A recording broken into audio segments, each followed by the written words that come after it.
On paper, beds are fine. Players should be offered the choice to skip the night if they want to. It's not fair to make all players face the night if they don't want to. Nighttime shouldn't be an unskippable cutscene every 10 minutes. That's annoying.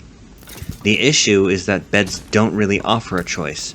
Or put another way, it's about as much of a choice as if I offered you a piece of cake or I offered to slap you in the face. That's not really a choice. The most interesting choices are between multiple options that all seem like they have their own merits, and you have to weigh your options, and from there you choose which one seems the most advantageous. In my slice of cake or getting slapped choice, the advantageous option was so obvious that the second choice seems almost comical. Who would choose to be assaulted over getting a piece of cake? That's the issue with beds. The crux of the issue is that the night is an inconvenience and an annoyance that gets in the way of your adventure. You'll be trying to build, and then it gets nighttime, so you just sleep to skip it.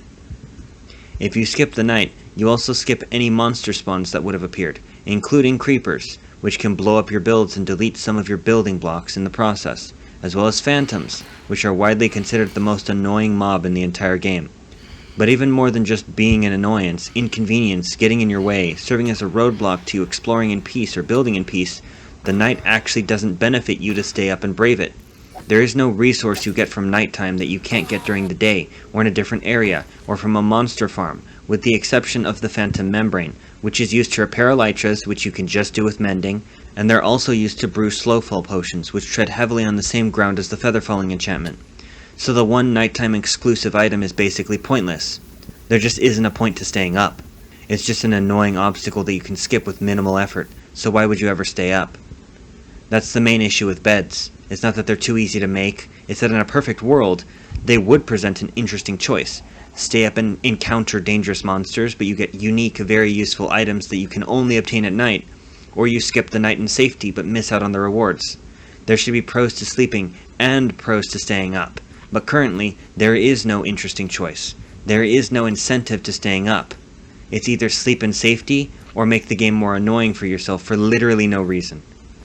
Another issue that I have with beds is that, ironically, while they punish you for not using them, they also punish you for using them. Let me set the scene for you. You've left your main base camp to find a good cave system. You wander off a few hundred blocks, and it gets nighttime, so you craft a bed and skip the night. The issue is, now that you've set your spawn anywhere other than your house, the bed in your house no longer works. If you die, you aren't going to respawn in your house, just because you slept outside once. The issue is compounded further if you didn't build your house right at world spawn. You could be dumped tens of thousands of blocks away from where you built your house if you respawn, and if you weren't paying attention to your coordinates, you have practically soft-locked your game until you accidentally find your base again, or just start over in the same world or a new world. So if you don't sleep, you're punished with annoying obstacles, and if you do sleep, you could be punished by getting shot back to world spawn if you die, where you have to somehow figure out where you died and how to get your items back, as well as where your base is. Do you see any problems? Yes, I know that coordinates exist, but this is not an excuse for this kind of game design. Not only does Mojang want to get away from players using F3, and not only are coordinates considered cheats on the most played version of Minecraft, which is Bedrock Edition, but you also shouldn't be dumped back to world spawn if you died after skipping the night, and now you have to waste half an hour or more trekking back to your house, and then even longer to find your items again. And God forbid you die a few times on the way back to your house, so now the progress of your trek back is reset. That's just incredibly annoying design. Some quick and easy solutions that I would make to beds and nighttime is to add a new item or items that can only be obtained by exploring at nighttime, as well as maybe some new monsters that only spawn on the surface of the overworld at night, and drop things that actually matter to the player and they're fun to fight. I would also add a system that keeps track of the last 10 beds that a player has slept in, like a list.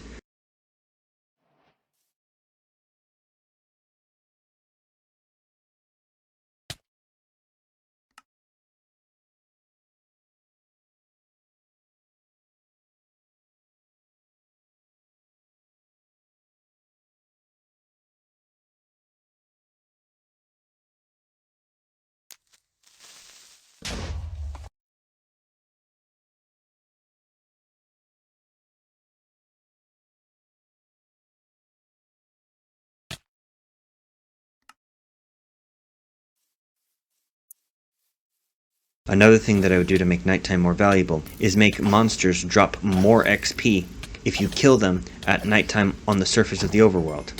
Maybe you could even tie it to the moon phase. The closer the moon is to being a full moon, or if the moon is a full moon, the more XP monsters drop when they're killed under the light of the moon. I would also like to suggest that compasses should be updated to point to a player's respawn point, whether that be world spawn if they haven't slept in a bed yet, or the bed that they will respawn at, instead of just pointing to the world spawn at all times. While yes, there are lodestones that could point you home, if you have just died, you aren't going to have any lodestone compasses on you to point you home. And Bedrock Edition players can't rely on coordinates to lead them back home. These features wouldn't be that hard to implement, especially the bed priority list and compass, and they would massively improve the entire game, no questions asked. But what do you think? Do you think beds are perfect just the way they are? Leave a comment down below telling me your opinions. Thanks for watching.